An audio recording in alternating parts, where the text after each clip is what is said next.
Welcome back to Spin Weekly. This week I have a really exciting, exclusive, only for you, not in any of my books or anywhere else technique for you. I'm looking for a name, so as you watch this video, see if you can come up with a name for it. So this technique actually was invented by my husband. I had the rainbow semi-solid Rolags, I guess. They were all just sitting out, and I was staring at them and I was thinking, how in the world am I going to create something really interesting with these? I want to think outside of the box, and I was kind of feeling like I've done a lot of things. Do I want to do a variation on one of the techniques from the books? I really want to do something new and interesting. How can I do that?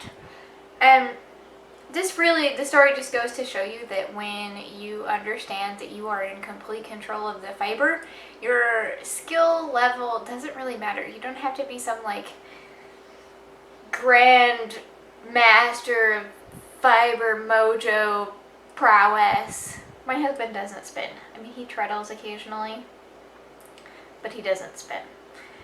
But he understands from watching me that there are no rules when it comes to how we manipulate the fiber. Literally, we can do anything.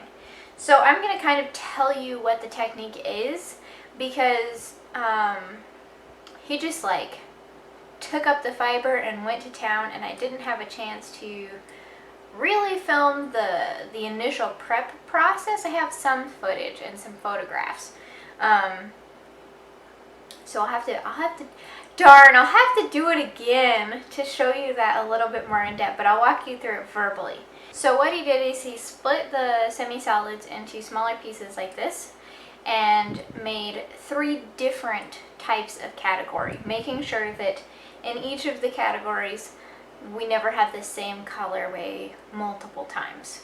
So like there's never going to be more than one time that green and red touch directly in a 2 combination.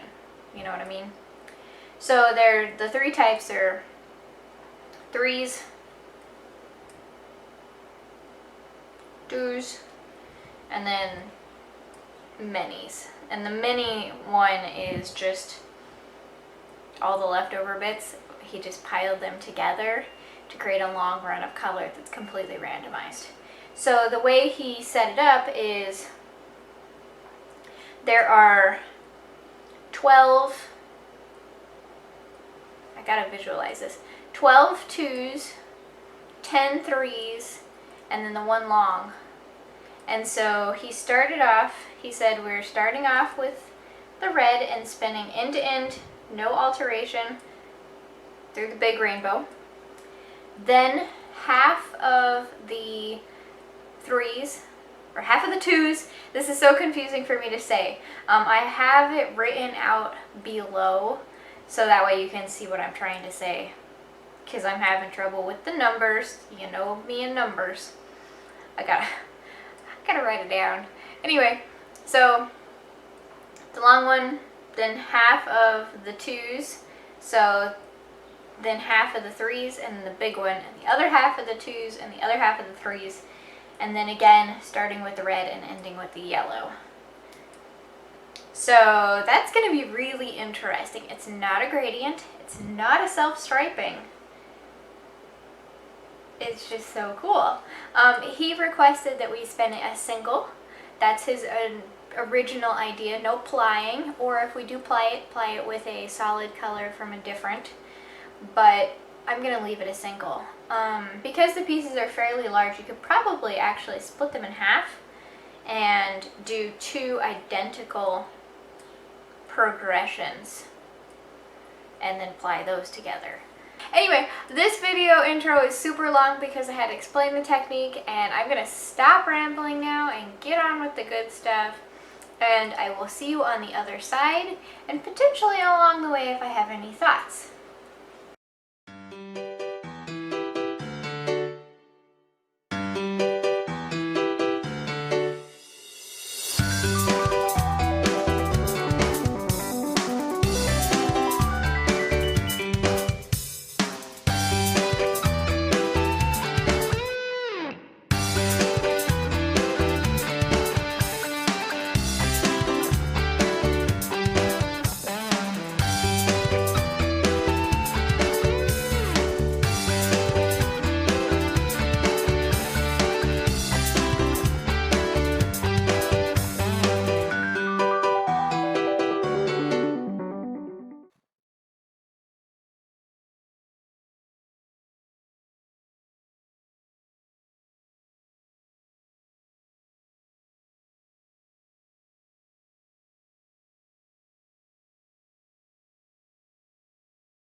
We did it. We spun a rainbow yarn, and before I even talk about anything else, I want to remind you that I'm looking for a name for this.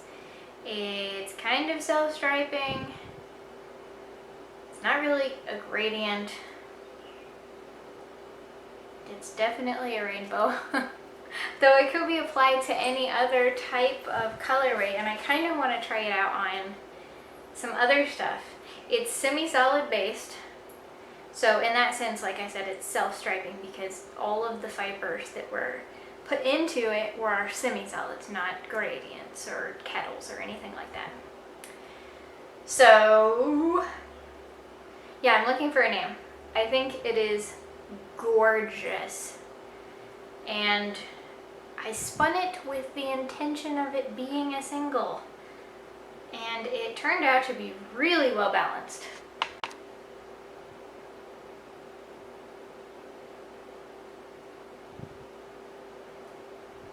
There are bits and pieces of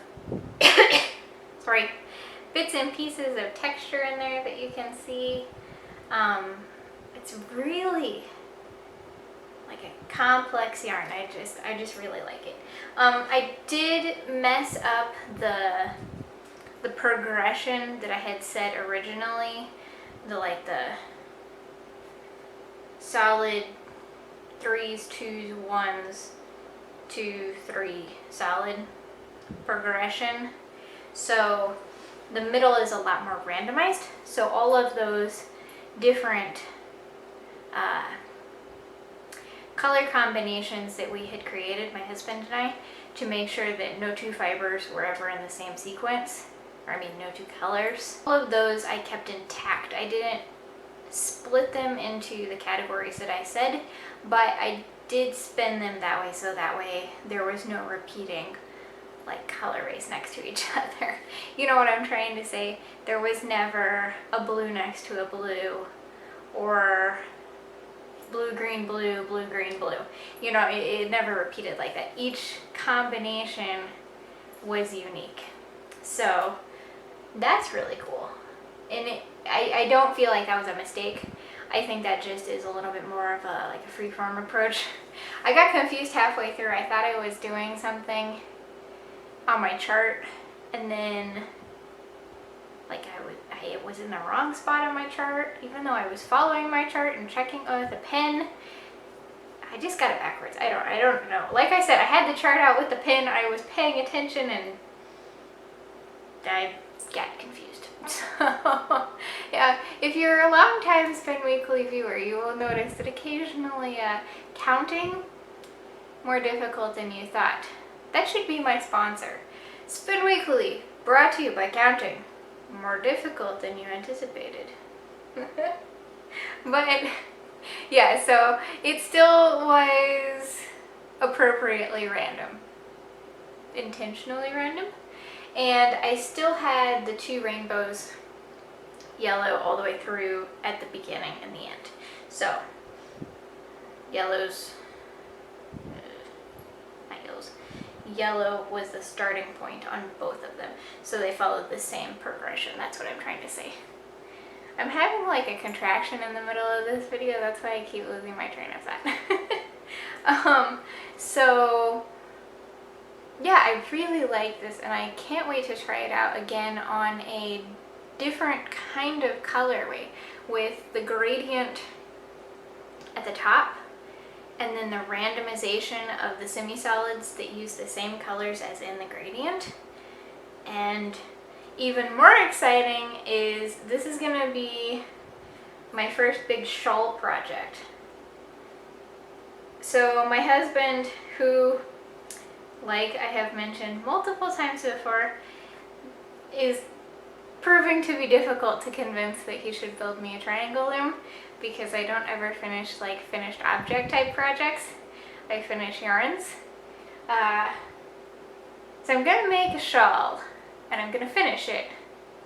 I don't know if I'm gonna knit it or crochet it. Probably knit it, but I'm gonna finish it. I finished a dryer ball, so I should be able to finish a shawl. It's gonna be fan and feather, so we will see. if I can do it. I hope so. You gotta keep me motivated. Keep me on the straight and narrow, so he'll build me that loom.